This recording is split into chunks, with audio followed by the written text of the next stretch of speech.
Merci, Madame la Présidente. Collègues, je vais tenter d'être brève, mais je tiens à m'exprimer en troisième lecture sur le projet de loi C-30. Et avant de commencer, j'aimerais féliciter tous mes collègues qui ont parlé avant moi sur ce projet de loi de nature budgétaire. Les discours ont été très intéressants et ont soulevé d'importantes questions. Et je partage plusieurs des préoccupations identifiées, en particulier celles qui ont trait à l'absence d'une étude approfondie en comité de ce projet de loi. Comme je l'ai dit à la ministre Freeland lors du comité plénier, je vais voter en faveur de ce projet de loi. Néanmoins, j'aimerais partager certaines préoccupations qui pourraient faire l'objet d'études plus approfondies pour le futur. Mes commentaires visent à poser un regard critique, néanmoins constructif, sur la stratégie du gouvernement pour faire face à cette période d'inflation. Plusieurs collègues qui ont pris la parole hier lors de la deuxième lecture ont rappelé le diagnostic que font les experts sur les causes de l'inflation que nous connaissons depuis maintenant plus d'1 an.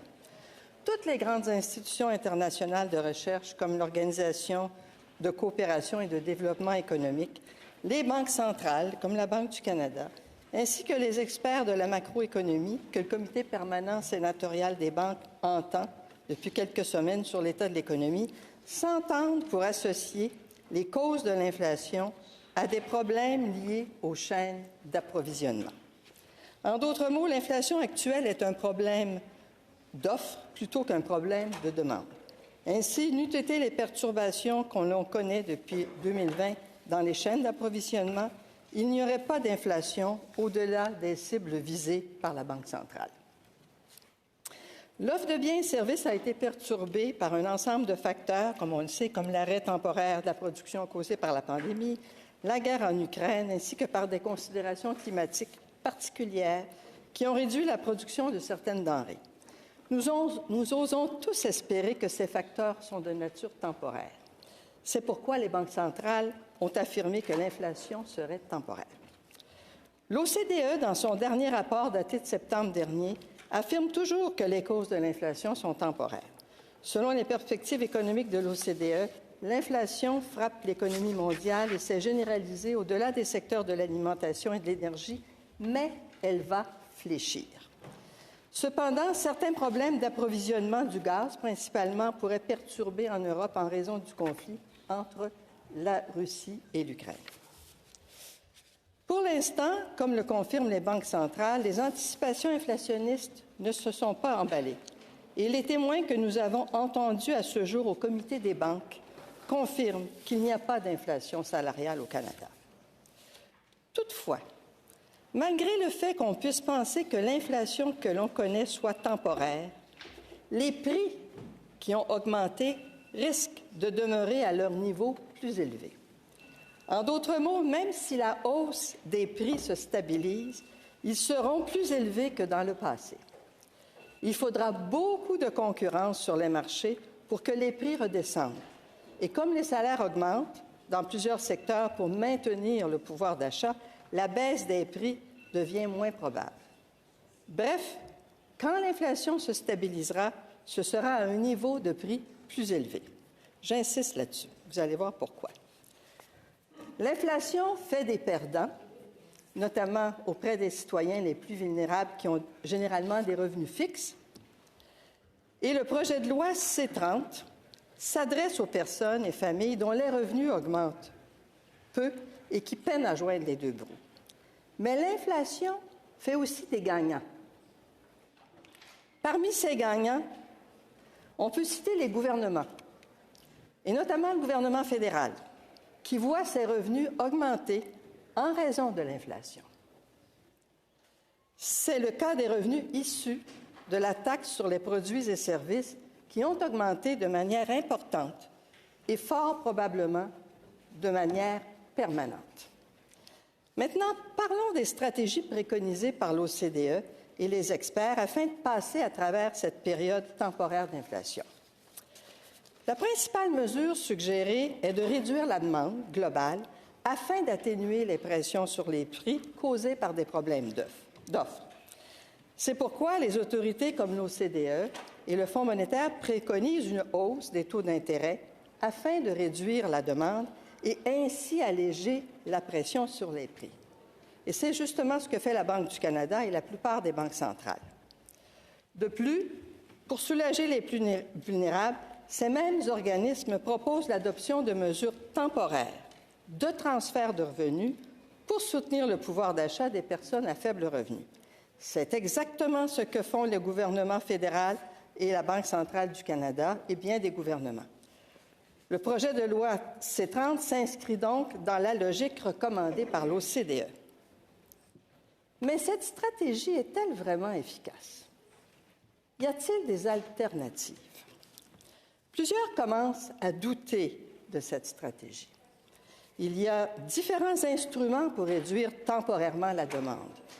La politique monétaire n'est pas le seul instrument. Dans un contexte d'inflation causé par des problèmes de chaîne d'approvisionnement, l'utilisation de la politique monétaire peut s'avérer fort coûteuse. C'est comme utiliser une chimiothérapie agressive pour un cancer localisé à un stade peu avancé. Ça peut tuer le patient. Plusieurs économistes considèrent cette stratégie dangereuse. Les témoins entendus au comité des banques à ce jour nous ont fait part de leurs doutes. David Dodge, ex-gouverneur de la Banque du Canada, a clairement dit qu'à moyen terme, il fallait se concentrer sur l'augmentation de l'offre et a reconnu qu'à court terme, des mesures fiscales pourraient aussi aider à réduire la demande. Le professeur Tom de l'Université d'Alberta, que vous avez cité, sénateur Lofreda, dans le document de recherche qu'il a déposé, remet également en question les effets pervers des taux d'intérêt pour enrayer une inflation causée par des problèmes d'offres. Selon son étude et d'autres études semblables qu'il a citées, la hausse des taux d'intérêt peut causer des effets boomerang sur le taux d'inflation. L'économiste Jim Stafford a également partagé ses inquiétudes quant à l'utilisation de la politique monétaire pour enrayer l'inflation par l'offre. En fait, une hausse rapide et substantielle des taux d'intérêt réduira la demande, mais elle peut aussi exacerber la hausse des loyers et d'autres prix et services. Elle pourra même affecter la capacité de notre système de production de résoudre les problèmes d'offres et de soutenir les investissements nécessaires liés au changement climatique. Le seul avantage d'utiliser la politique monétaire, comme l'a dit d'ailleurs David Dodge, pour réduire la demande, c'est qu'elle est rapide. Elle dégage également les élus de cette responsabilité. Quant aux mesures temporaires de soutien des revenus des ménages, préconisées également par l'OCDE, elles sont par définition temporaires. On peut même s'interroger sur leur effet thérapeutique réel pour les plus vulnérables quand on sait que de nombreuses personnes, comme il a été dit hier, ne font pas de rapport d'impôt et ne peuvent en bénéficier. Elles sont néanmoins politiquement bien visibles et le coût est temporaire. J'ai consulté les derniers rapports financiers du ministère des Finances, notamment la revue financière Résultats financiers de mars 2022. Pour l'année 2021-2022, les revenus de la TPS atteignent 45,5 milliards de dollars, soit une hausse de 48,9 % par rapport à l'année précédente. C'est sûr que l'inflation n'est pas la seule cause de cette augmentation de revenus et elle s'explique également par un retour à la normale de la consommation après COVID. En revanche, si on compare l'année 2021-22 aux années avant la pandémie, on constate néanmoins une hausse importante des revenus issus de la TPS. Les tableaux de référence financiers publiés annuellement indiquent que pour l'année financière 2019 et 2020, l'année avant la COVID, les revenus de TPS atteignaient 37,4 milliards de dollars et c'était bon an, mal an, toujours autour de ce chiffre-là pour les 5 années avant cette année-là. On parle alors d'une augmentation de revenus pour le gouvernement fédéral. Quand on compare les années pré-COVID à celles qu'on a terminées en mars 2022, on parle alors d'une augmentation de revenus pour le gouvernement fédéral de 8,1 milliards de dollars ou 21,7 %. Cette augmentation sera permanente.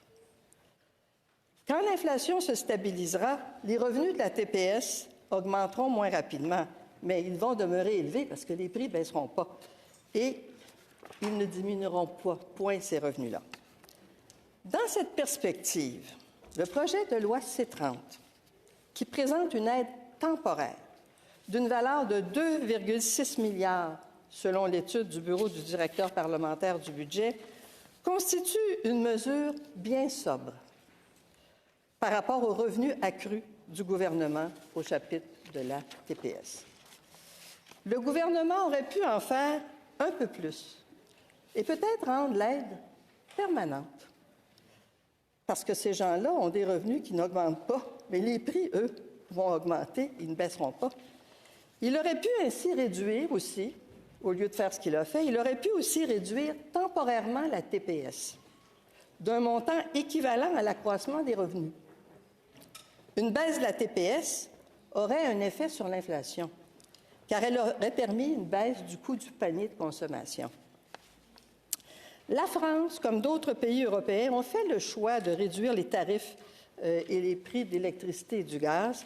Et selon une étude de l'Institut de la statistique de France, cette mesure aurait permis en France de réduire le taux d'inflation de 3 points de pourcentage.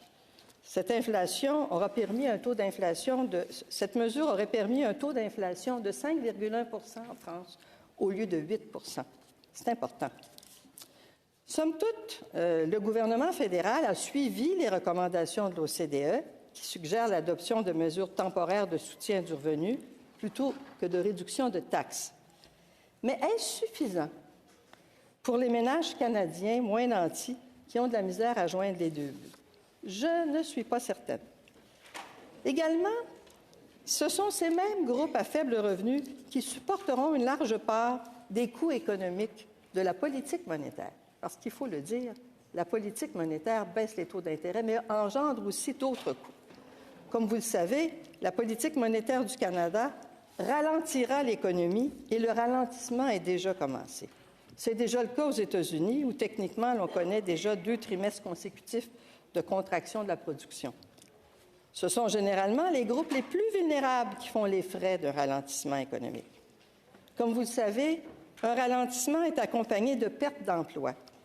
Les prestations de l'assurance-emploi augmentent alors et ce sont encore là les travailleurs à plus faible revenu ainsi que les petites entreprises qui payent les factures de l'assurance-emploi proportionnellement beaucoup plus que les autres groupes. Est-ce équitable? Poser la question, c'est y répondre. Enfin, tout comme d'autres sénateurs, à l'instar de la sénatrice Dupuis, j'aurais aimé connaître les études du gouvernement qui l'ont amené à choisir la stratégie actuelle. J'aurais aimé connaître les impacts régionaux et les impacts GBA+, d'une telle stratégie. Somme toute, mes commentaires visent à remettre en doute un peu ce qu'on reçoit des organismes par rapport à la lutte à l'inflation et à être un petit peu plus créatif dans l'avenir. Alors, je vais voter en faveur du projet de loi C-30 parce que des familles en ont besoin. Mais on aurait pu faire plus. Toutefois, je crois que les mesures budgétaires de cette nature, comme C-30, ne sont qu'un analgésique de courte durée pour soulager les effets d'un problème qui appelle des mesures stratégiques du côté de l'offre pour faire face de manière responsable et durable aux problèmes d'approvisionnement. Et j'appelle le gouvernement à nous montrer quelle est sa stratégie du côté de l'offre. Sur ce, merci de votre écoute. Big wish. Thank you.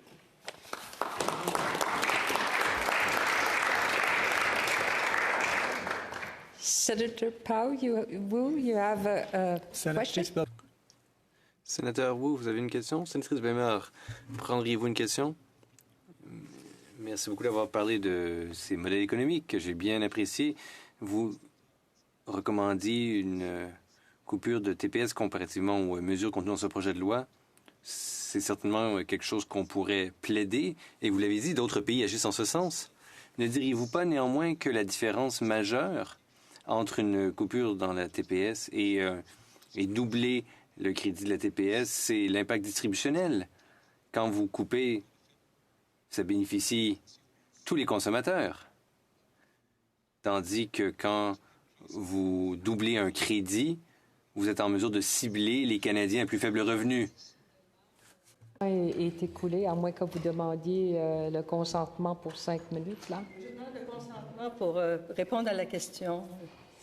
Do we have leave? Avons-nous le consentement, honorable sénateur, afin que la sénatrice Bellemare réponde à la question? Sénatrice Bellemare. Merci de m'avoir accordé Oui, en effet, sénateur Wu, je suis tout à fait d'accord avec vous que dans les deux cas, les effets de répartition ne sont pas les mêmes. Et moi, je ne serais pas à même de vous dire d'avance quels sont-ils. Ce qu'on sait, c'est que le crédit de la TPS va se réaliser à travers l'impôt, puis qu'une bonne partie des peu vulnérables, en tout cas, on l'a vu hier par les discours qui ont été prononcés, ne font pas de rapport d'impôt. Donc, ils en bénéficient peu. Et c'est une mesure temporaire très courte. Abaisser la TPS aurait coûté plus cher, évidemment. Mais ce que ça fait, c'est que ça enlève de la pression sur la Banque du Canada pour qu'elle augmente plus rapidement ses taux d'intérêt. Donc, les bénéfices d'avoir réduit la TPS non seulement rapportent aux consommateurs un peu, qui doivent dépenser un peu moins, mais aussi réduisent les coûts macroéconomiques d'une stratégie de lutte à l'inflation qui n'est pas du tout conçue pour s'attaquer à des problèmes d'approvisionnement, qui peuvent même les exacerber. Et c'est là où on a vraiment une problématique particulière et il faut s'en occuper. Si à court terme, on doit réduire la demande pour ne pas empirer l'inflation, il faut tout de suite qu'à moyen terme, on ait un plan pour améliorer les chaînes d'approvisionnement.